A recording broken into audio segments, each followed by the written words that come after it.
Welcome everybody to the next Apache Geode Clubhouse. We do a alternating format every other meeting. So the last meeting was an educational session about Apache Geo with Docker. It's on video. We'll post a link in the chats or the notes so you can see it if you have not seen it already. And this one is our roundtable. So basically, we don't exactly know everything we're going to discuss today. It's a just off the top JIRAs that either need to be discussed or we think could be, for example, great first time contributor issues to work on, and then we'll just see where this conversation takes us. If you have questions about how Geode works or why something is working one way or the other, or even questions about anything from code reviews to what have you, this is the open forum to do this. This meeting may be 15 minutes long, it may be an hour.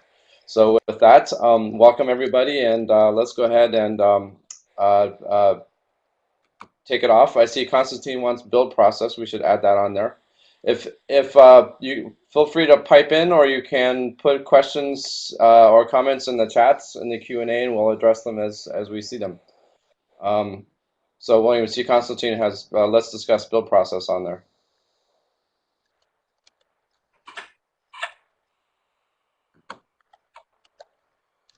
So any other topics people would like to bring up?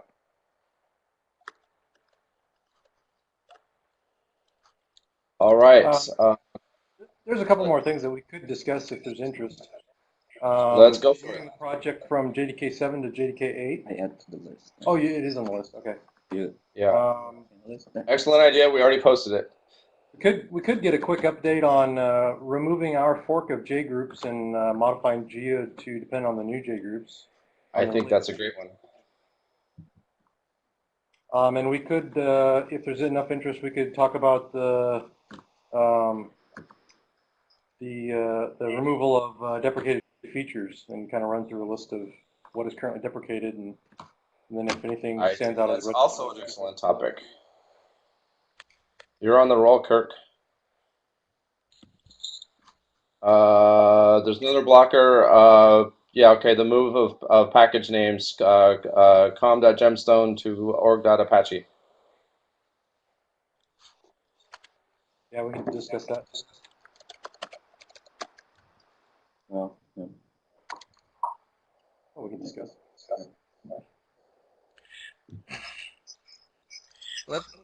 Guys, this is Constantine. Adding some stuff. Let's touch on the build process. I'm trying to, contribute something, but I've discovered that I just cannot build Geode. It got stuck on, excuse me, some tests, and it takes forever. So I was able to follow instructions only once, but then it just stopped working. Some tests just taken forever. There are 5 seconds timeouts for memory testing. It might be necessary, but I think the build process should be quick enough for a newbie like me.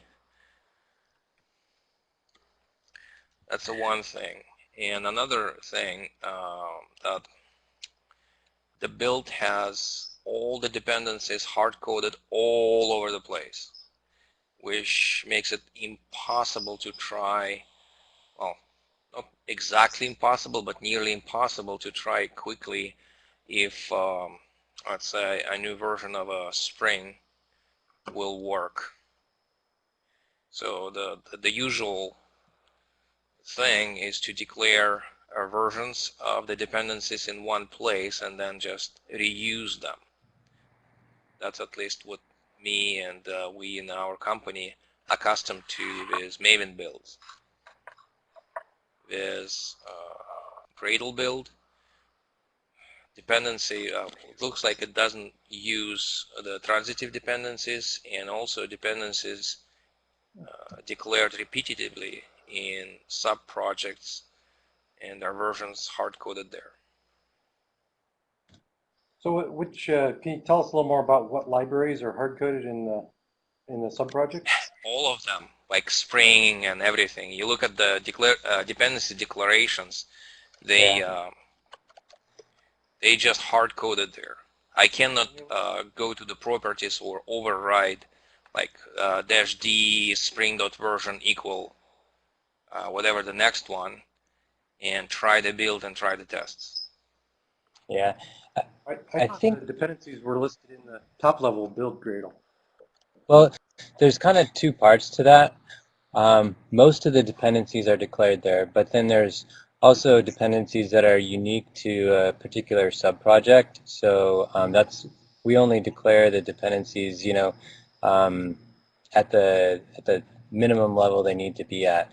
I think Konstantin's suggestion that we should extract the versions into a properties file and use it that way makes a lot of sense. I've seen that in a lot of other projects too, and we just need to tackle that one and move to that model. Who can enter the Jira if there's not already one? You want to enter that, Anthony? You betcha. Thanks. I remember talking about that when we decided to go Gradle and asked to do it.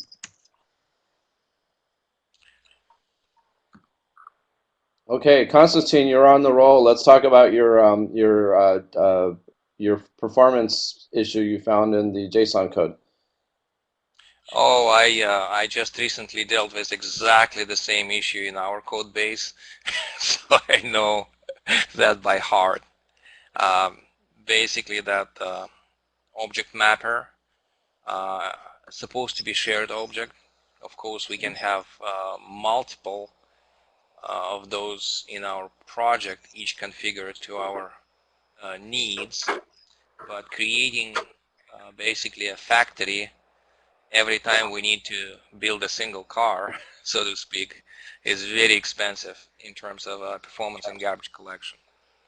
So the simplest fix is just you make it I don't know, static somewhere or singleton somewhere and just reuse that in that code. That's the very immediate fix. But also I noticed that the logic kind of strange a little bit. So at first we lift PDX representations into a string and then transform a string into an object, while a little bit down below the code can populate object straight instance of a class straight from PDX. So I'm wondering why that route is not used.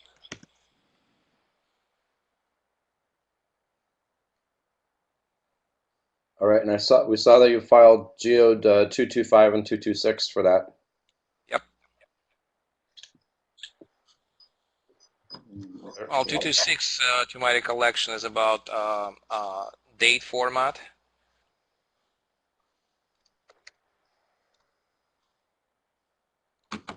That particular transformation, as it used, will lose all the time parts of the dates.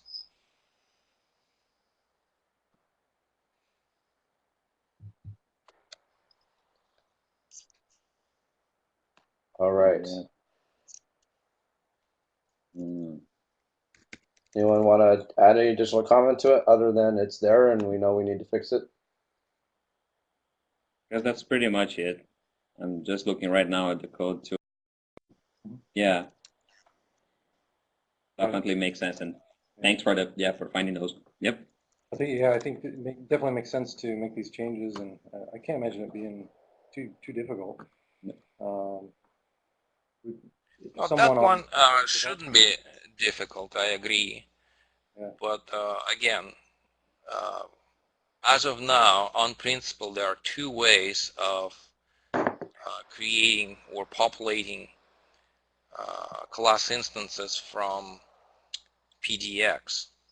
One is straight PDX to object, and another through converting PDX into a string and then string to JSON tree and applying object mapper to populate class instance.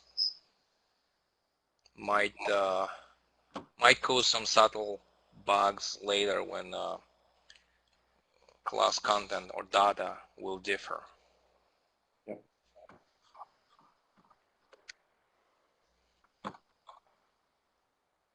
Yeah, I don't think we've gotten much feedback on the PDX JSON stuff yet, so this is very good information to have.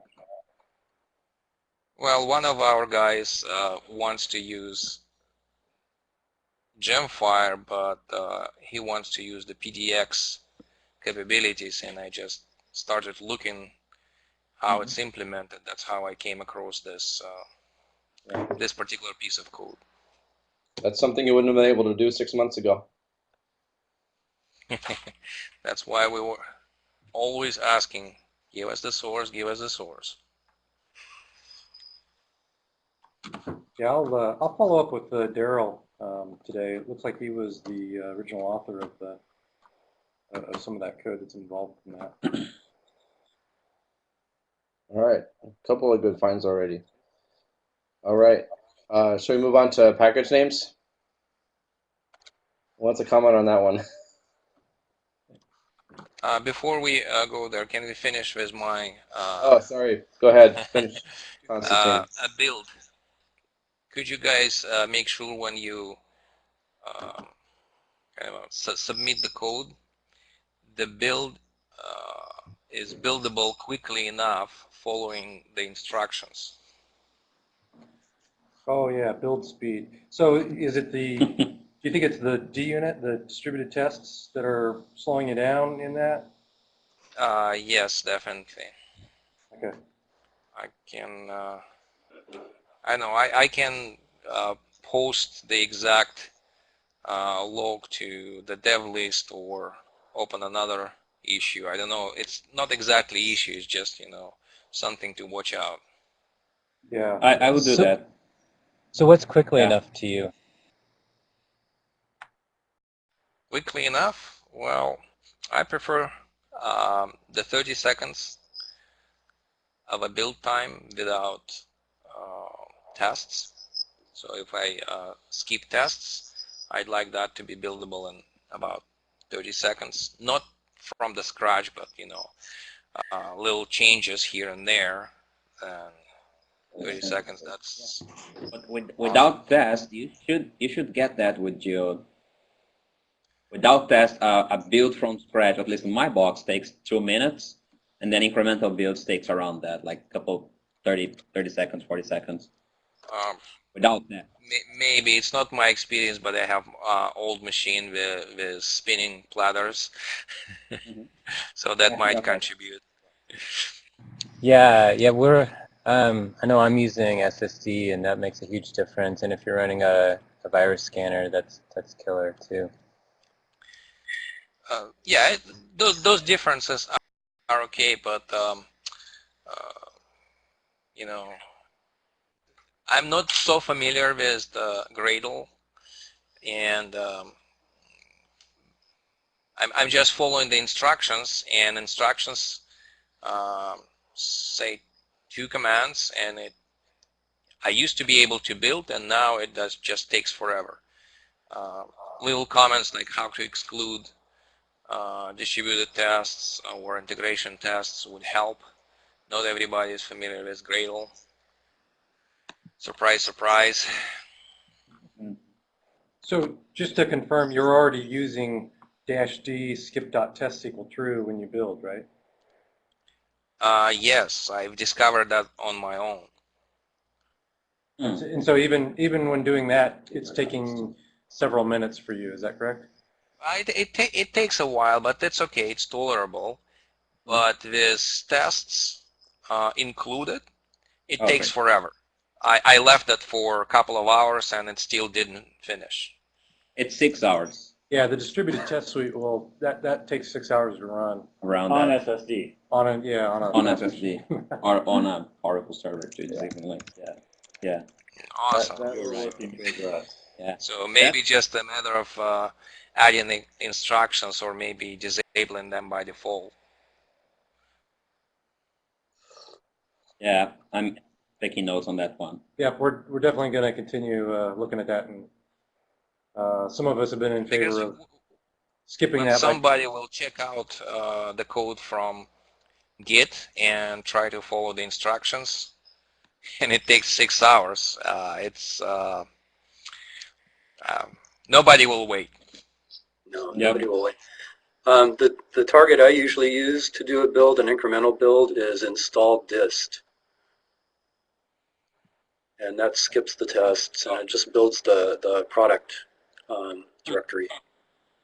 Oh, on that particular thing, it's another, my journey was to discover how to build and publish to the local Maven repository, because I believe that install dist publishes to Ivy or something. Okay, that's a good one to add as a task. Publish to local Maven. Is that part of Geode 227 that Anthony just filed? No, we already have a task to publish to the local Maven repo, but it could be better documented. Yeah, that's that. It's just you know, a little notes about the build, and you know, if old-fashioned folks who used to Maven and still sticks with Maven, it's kind of an inconvenience, and you know, takes a time to discover that it's possible to publish to Maven easily. Task is already there but hidden.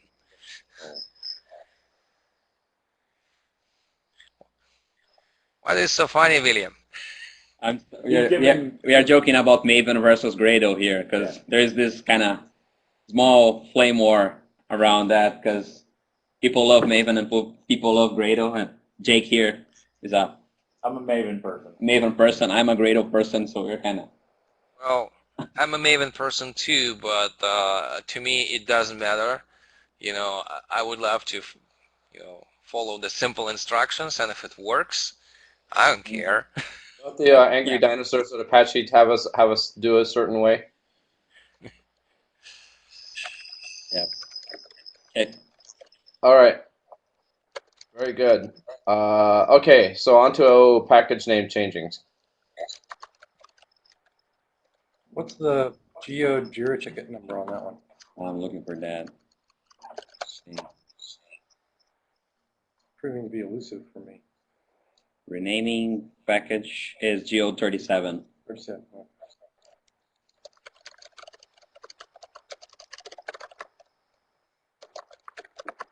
Yeah. I'm not even sure what we can say about this. Well, Yeah. there was We the need- question of, it was a if and when question, right? Because you have the, so first of all, it's required for Geo to graduate as a TLP, right? Right. But I would say that our current timeline, and we can discuss that here with everybody, but I guess our current timeline would be before our first Geode release, right? Yeah. That's, I guess, the best. Well, one way to look at it is there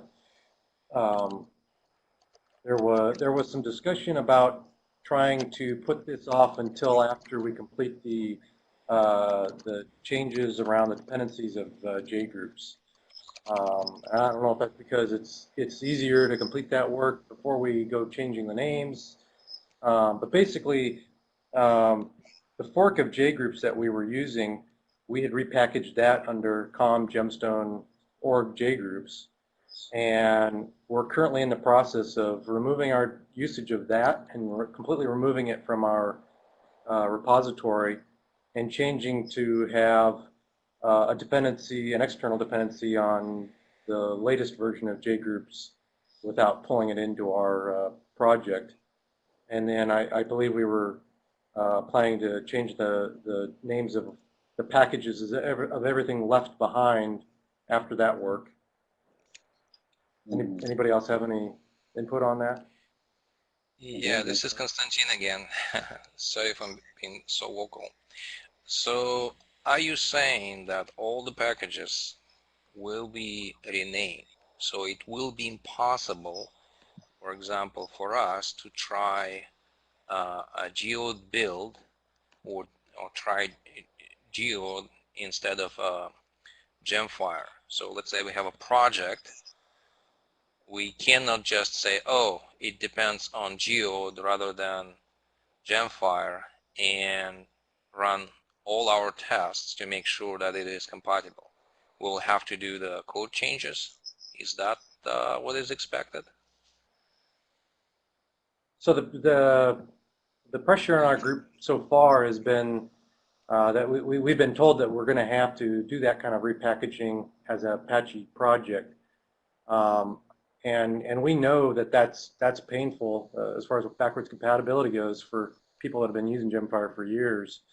And so we have some discussions going on with Roman and the board of Apache on whether or not it's really necessary to do that repackaging. So we're pursuing the possibility of not repackaging to basically help people like you and the situation that you're in where you want to migrate to Geode, but you don't want to have to change the code that you have written. But right now it's still an open issue. I don't think we don't have a final answer on yes or no that we're going to have to do it. And that's part of the reason why this ticket is being delayed until we get all of the answers that we need before. And it doesn't really become an issue for us until we go to do our Geode 1.0 release, even though it's a 1.0 incubating release. We'd like to have this resolved and fully decided by that time, and that's another reason to wait until we have JGroups replaced.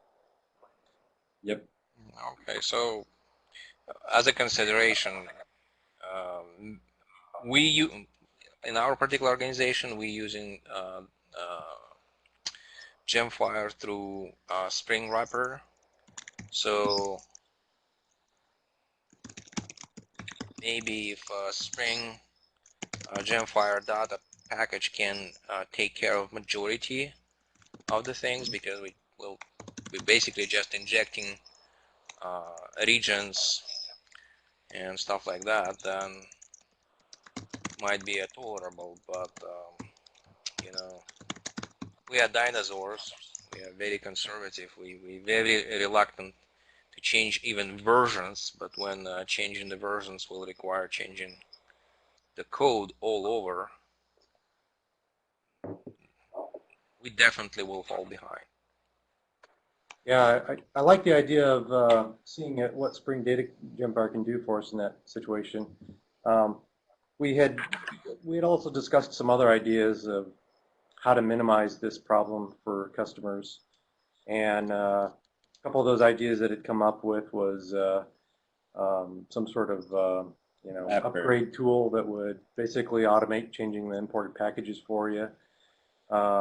I think a better option was the idea of an adapter jar that you would put on your class path, and it would basically provide you with the COM Gemstone Gemfire API, and then it would have a new implementation that delegates to Geode, and that would be pretty reasonable in the configuration. We would want to try to not have any kind of performance impact for APIs that are actually used at runtime. That's the possibility as well. Well, you decide. I'm just voicing my opinion. We're not happy about doing extra work for it. Yeah. But we'll do whatever we have to try to make it easier.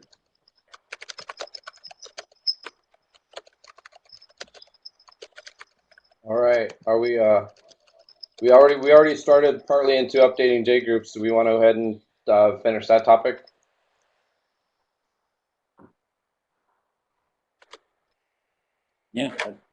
finish that topic. And we, No. yeah, and we might need to get, and we might to give, yeah, we might to give a need to give a little bit of background just in case there's somebody new that does not familiar with this fairly long running topic. Yeah, I can take this one.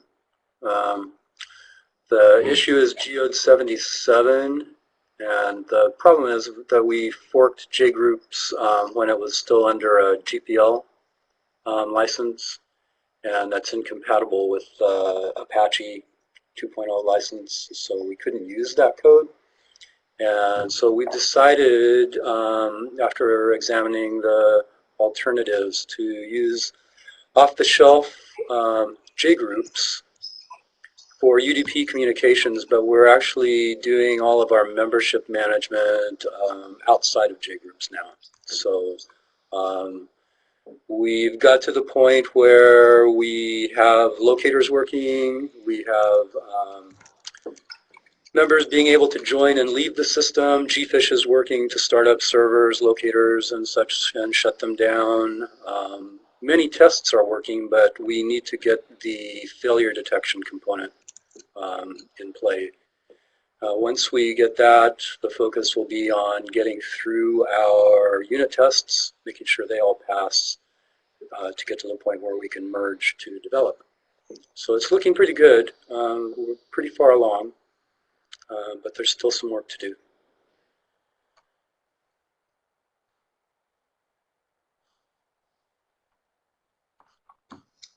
Bruce, what kind of impact would there be on backwards compatibility? I'm understanding that there would be no impact in that area with the JGroups change, but rolling upgrades could possibly be an issue. Yeah, you won't be able to do a rolling upgrade because JGroups communication, on-wire communication has changed too much. Also, the identifiers that we have for member IDs have to now include a UUID, and so they are not quite backward compatible, at least between peers. We haven't done anything so far that would keep old clients, old Gemfire clients from using the servers, but then the package renaming will be an issue there, as I understand. So yeah, no rolling upgrade. We also are removing multicast discovery, so you'll have to use a locator to start up a system. And you can just use the start locator property to enable one of your members to serve that function. So Bruce, are we? But now, I mean, after this change, if we then again bump the JGroups version, right, with the new implementation, are we going to like break the wire protocol again? Or if JGroups do that, right, then we would be affected? Yeah, unless we can convince that group to support rolling upgrade. They do have version information in each of their datagrams, so you can tell what version the sender is using. If they would commit to, or let us help them commit to supporting rolling upgrade between versions of JGroups, then we would be able to do that. But yeah, otherwise we run the risk if we change JGroups versions of breaking the ability to do a rolling upgrade.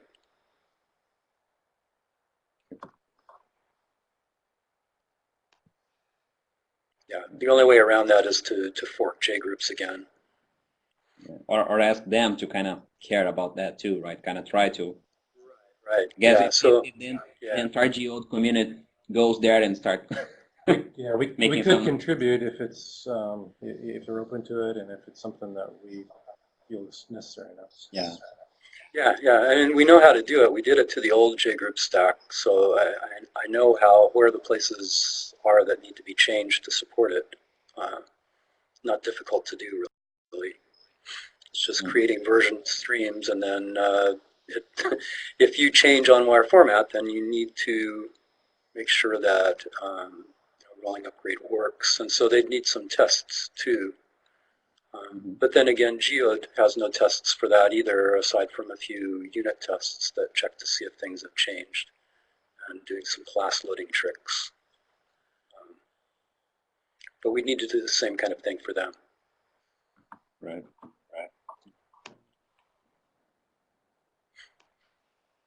Hopefully, we won't have to change versions of JGroups very often, right?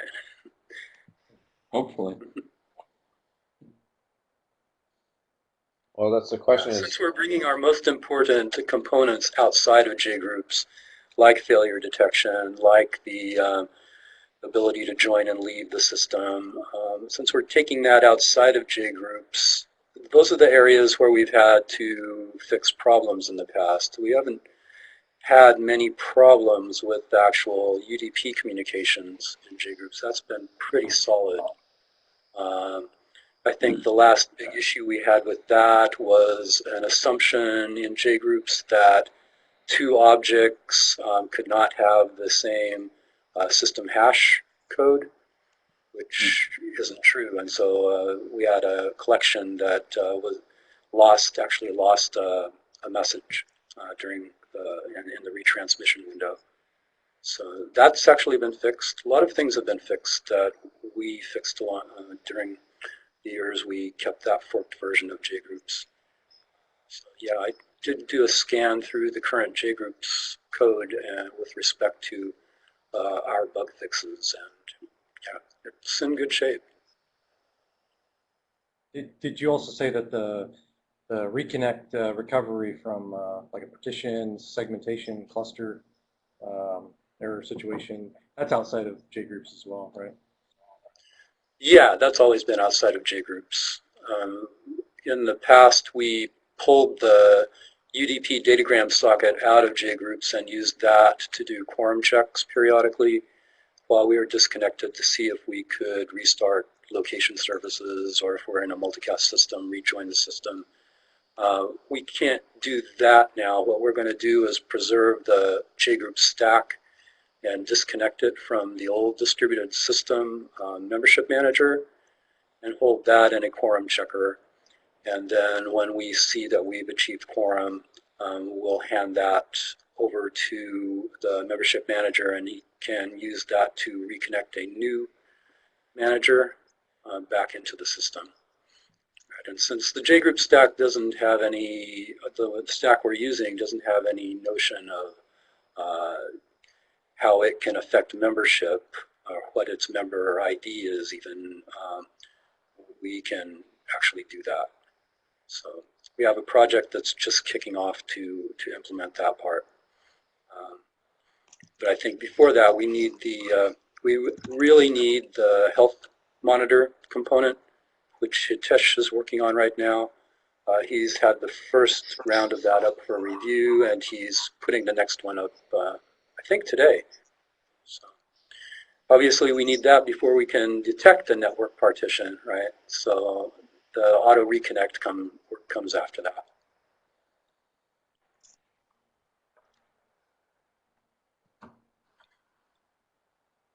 Okay, any questions? This is this is important if we didn't cover in the beginning, because this is a actually fixing a license incompatibility with the old JSON or the old JGroups. That's a blocker for us being able to create Geode 1.0. So it's a necessary bit of surgery, even if it's not technical reasons why we're doing it.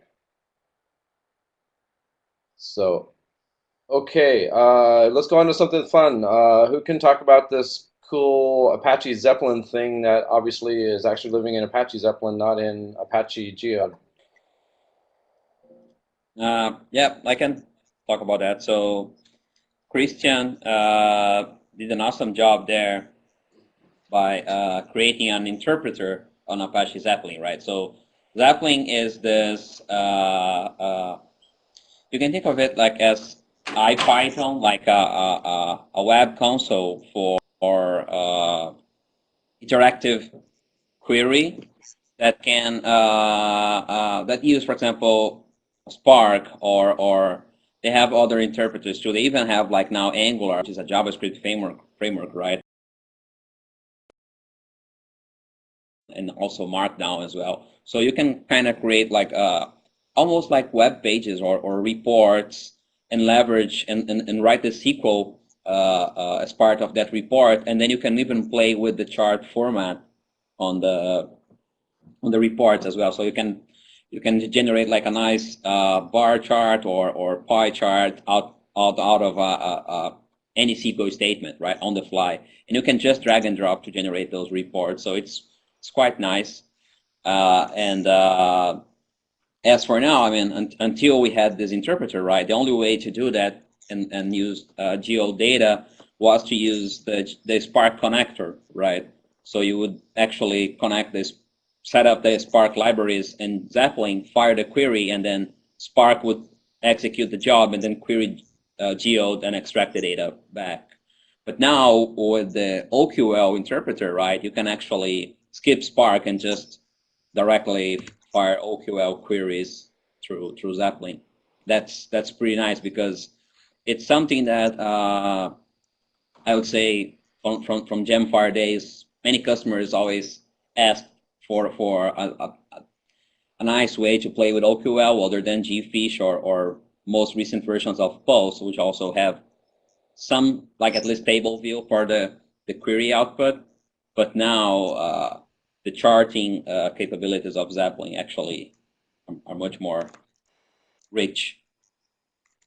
So that got accepted, and it's now part of the master branch on Zeppelin. So hopefully That's a great thing. release, Do we have any demos available yet that use it? I just built on my box, and I have run some checks, just some basic queries, but I don't have like any specific demos. We could do that. We could set up for a different Clubhouse meeting, whatever, to do that. Or That's a possibility. If you or a video, yeah. Yep. A video is a good start, and if you got some code, if you want to post in the Apache GitHub, maybe might be a good place for it. Yeah, because code-wise, it's actually that's the beauty of it, right? You actually don't need to write. I mean, the code itself was the interpreter. Now the only thing you do is actually set up, like you just give the locator URL to Zeppelin, and that's it. Then you just fire any query, right?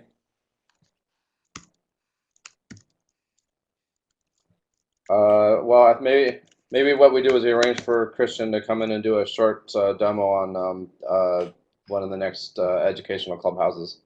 I think that'd be cool. Yep. Okay, good stuff. And I hear they've got like an Embari plugin now for Zeppelin, and there's a Postgres plugin for Zeppelin. So there's all kinds of cool things that Zeppelin's doing. Yeah. And since you brought that up, we also, if you look at Embari, then there may also be a ticket for Geode plugin as well for Embari, and it's also Christian, by the way. Nice. I think he's bucking for a committer to multiple projects. Yep. Okay, so who wants to comment on this random member names, Geode 182? That would be me again. So the idea here, right, is when talking about this cloud environments, right, or even Docker, right, sometimes what these platforms do is pretty much, it's almost cloning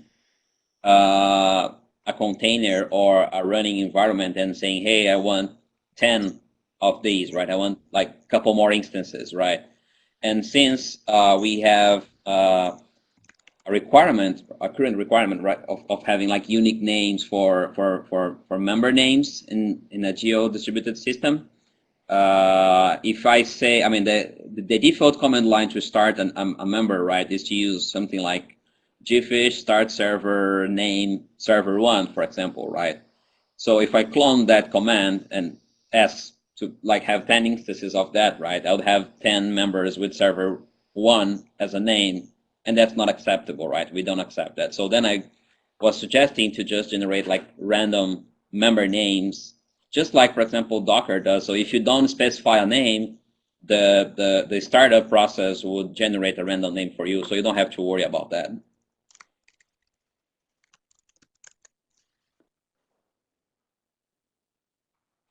Any additional comments? Okay, let's talk about the Java language. Go ahead, sorry. you always say gfish this, gfish that, but I remember that you were pushing for ability to start pointing at the Spring configuration. That is our preferred way, so please don't forget that there are some folks who prefer starting Gemfire instances as Spring applications. And our preferred way of running Gemfire or introducing Gemfire into a project as a which might use EH cache as Gemfire embedded. So it's a Spring-driven configuration. That's a good point, Konstantin. And yes, I mean, for example, this feature would just really apply to through gfish, and just if you don't provide a name. So all the current scripts you may have for gfish or the current setup you have for Spring or other Geode APIs would still work as they work today. So if you just specify a name, fine. If you don't, then this feature would kind of kick in and generate like a random name or something like that. Then we were talking about the different ways to implement that. For example, just really generating random names and retrying if a conflict happens, or if we actually connect to the locator before starting and check if the name exists or not. But that's just really implementation details. Yeah, that conflict checking, it actually exists today and causing us some problems. So I don't remember what exactly happened, but basically the unique name is generated today, but it's generated by some pattern. So when there's a stack process, a Gemfire process, somehow we weren't able to cleanly shut down, then when we try to deploy on the same box, the new process wouldn't start because it says, oh, there's already a guy with this name. Yes. And this was helpful for us because allowed us to discover the stock processes. So if you will just generate the new name, basically create new node, and that stock node will continue to be somewhere, might cause some problems. Right, but so if you start again, for example, right, and in your current setup you already use names, then when you try to start that again, you would be using the name that's already in the system, and the conflict detection would work. What I'm saying is that for cases where, I mean, you don't set any name, you say I don't care about the names of my members, and if you don't specify a name, then every time you execute that command, let's say you just do a gfish start server without specifying any name, the startup system would then generate a random name. But if you do already specify names, that's fine. Oh, I'm not going to change that.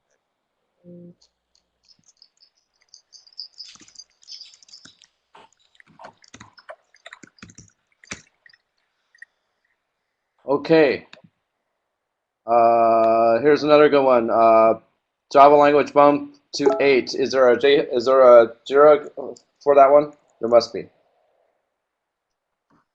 There is only one Jira for the build process, but not for the project itself, because I guess that's a broader discussion. Yeah. I thought there was an early, one of the earliest Jira tickets was filed for JDK8. Yeah, but that's to configure the build machines. Oh, that's right. That's to support JDK8. Yeah, Geode 15.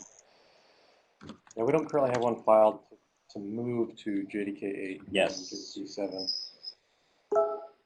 That's really more, I think, a broad discussion on if or why. And so ultimately it comes down to whether or not we think all of our users are ready to move to JDK8. Right. Konstantin, are you guys using JDK8 already?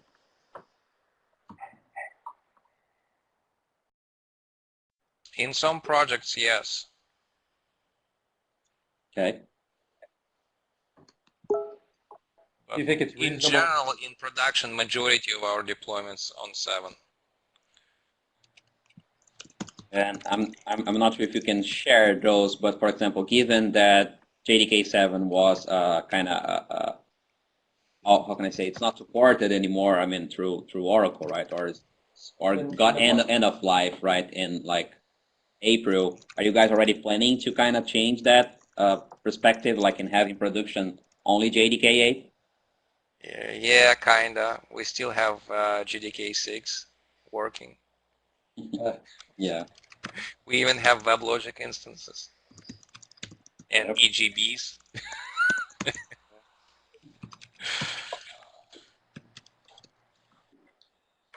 Okay. Anything more we need to say about that one? No, that's good for now. Yeah. Daryl's making comments on PDX in the chats, but I guess we'll leave that in the chat unless somebody wants to bring it up to the audio. Okay, another question. We've all been seeing all the build errors in email over the last few weeks. Does anyone want to talk about that?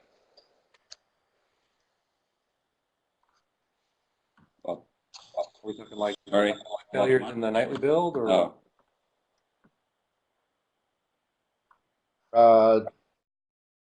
Well, Yeah, these are the Geode nightly builds. Hi, this is Nitin. Hey, Nitin. Yeah, so what I'm seeing is I think it's probably the D unit for some of the Redis functionality that has been added. I'll just type in the failures, and it's a moving failure. So two of them were related to the Redis distributed D unit tests, and then one of them is with the nano timer. So I'm guessing we are still running into race conditions of different sorts. It could be related to the VMs not starting up correctly, or it's just that it's hard to tell whether the tests are bad or whether just the environment that these are running in are just not reliable enough. Yep, that's definitely a high priority for us right now. We're looking at tests, and we're trying to figure out how to make them either fix individual tests or alter the way we're running them so that we minimize the chance of garbage collection and test pollution from one test to another. Those Redis tests are actually pretty new, so it's possible that they have some interesting race conditions in them yet. The distributed unit tests they involve 6 JVMs, and they're essentially end-to-end. So the possibility of having interesting race conditions in them is pretty high. But definitely something we're aware of and working hard to try to fix.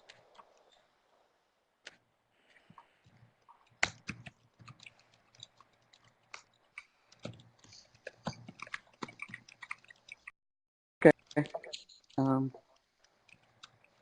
I guess Right. we just have to wait then.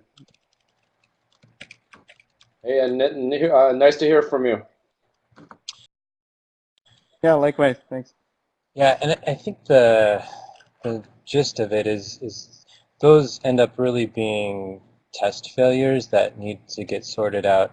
The underlying, they don't really point out underlying problems in the code itself, which is rather frustrating. But we'll definitely get those addressed and make the project go green again. It's actually been green twice in the last 2 days, which is encouraging.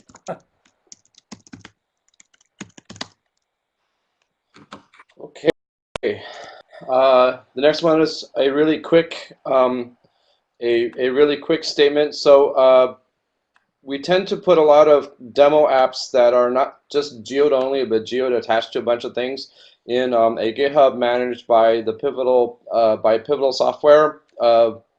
But it is a open source licensed demos. So a lot of the demos that the team has created in support of meetups and other kinds of things are all available here. There's even some corresponding presentations and videos, and we'll need to make sure we have them all nicely linked together. But we've got everything from the OSCON Internet of Things presentation and workshop that was done by William and Fred, a similar one that's a predictive predictive stock tracker.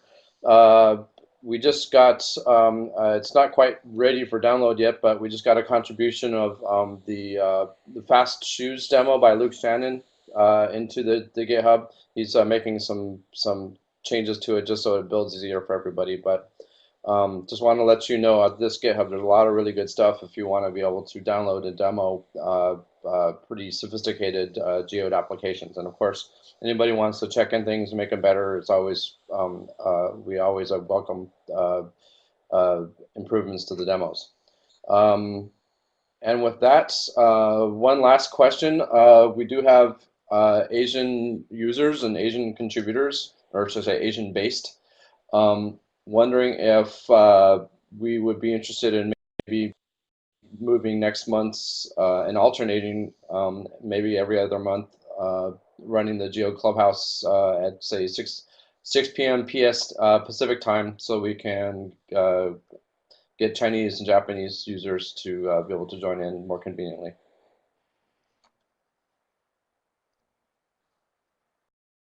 Everybody looks really excited. Yeah, that would be nice. We have a large operation in India, and those folks would love to participate.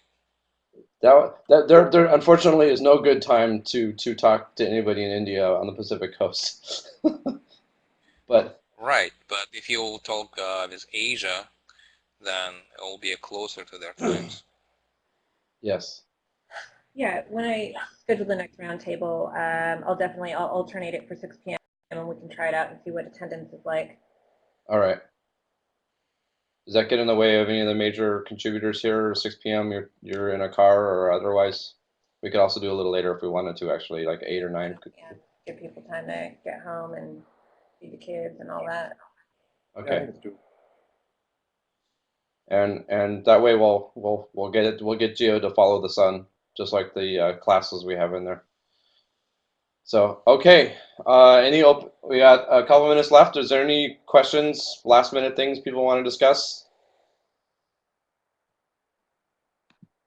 Nice to see a lot of external contributors joining us for this conversation, and Constantine, really appreciate a lot of your feedback both here and in the last couple of days on the Juris.